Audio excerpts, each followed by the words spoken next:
Coco Chanel, the woman who was to transform 20th century fashion, was born into a life far from luxury. She was named Gabrielle Bonheur Chanel, born on the 19th of August 1883 in Saumur in France's Loire Valley.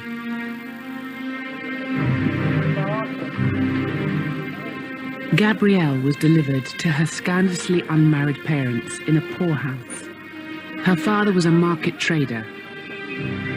She and her 4 brothers and sisters spent much of their childhoods in the public markets of Western France, where her father made a basic living. These were tough times for working-class women. They were second-class citizens. They could not vote and were expected to be subservient to their men, often having no option but to work as poorly paid domestic servants or labourers. This was the future Gabrielle would have expected for herself. But when she was just 12 years old, all that changed. In the winter of 1895, Gabrielle's mother died suddenly. Her father travelled to the nearby town of Aubezine and split the family. He sent his sons to live with farm labourers and his daughters to an orphanage.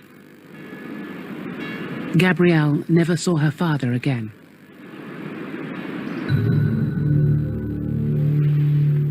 The Aubezine orphanage was the largest in the region, run by disciplinarian nuns and home to hundreds of children, many abandoned by their parents.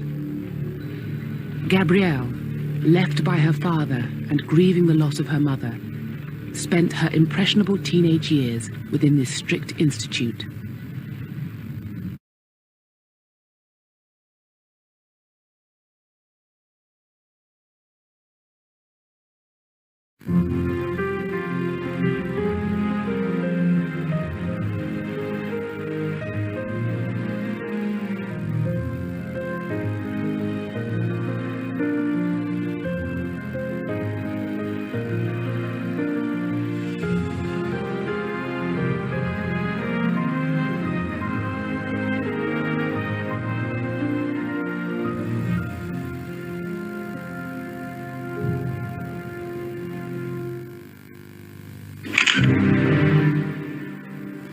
Coco Chanel, the woman who was to transform 20th century fashion, was born into a life far from luxury.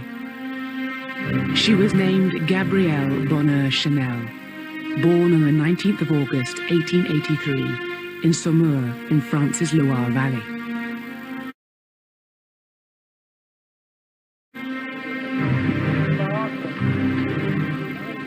Gabrielle was delivered to her scandalously unmarried parents in a poor house.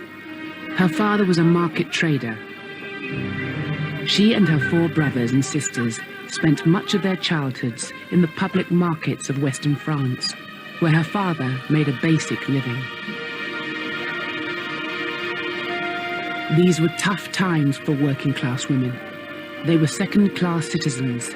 They could not vote and were expected to be subservient to their men, often having no option but to work as poorly paid domestic servants or labourers.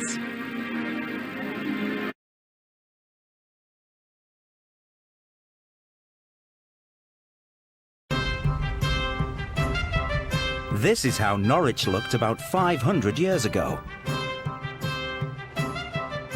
In those days, there were no planes or trucks to transport things, so farmers took their own goods to market. And this is what the market might have looked like in those days. Usually a market would have developed around a crossroad between hamlets or villages, and people would have met there and bartered and exchanged product for product.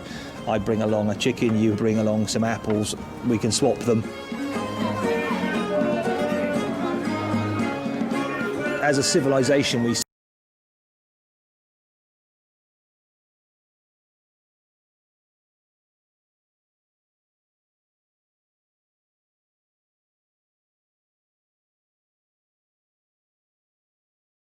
This was the future Gabrielle would have expected for herself. But when she was just 12 years old, all that changed. In the winter of 1895, Gabrielle's mother died suddenly. Her father traveled to the nearby town of Oberzine and split the family. He sent his sons to live with farm laborers and his daughters to an orphanage. Gabrielle never saw her father again.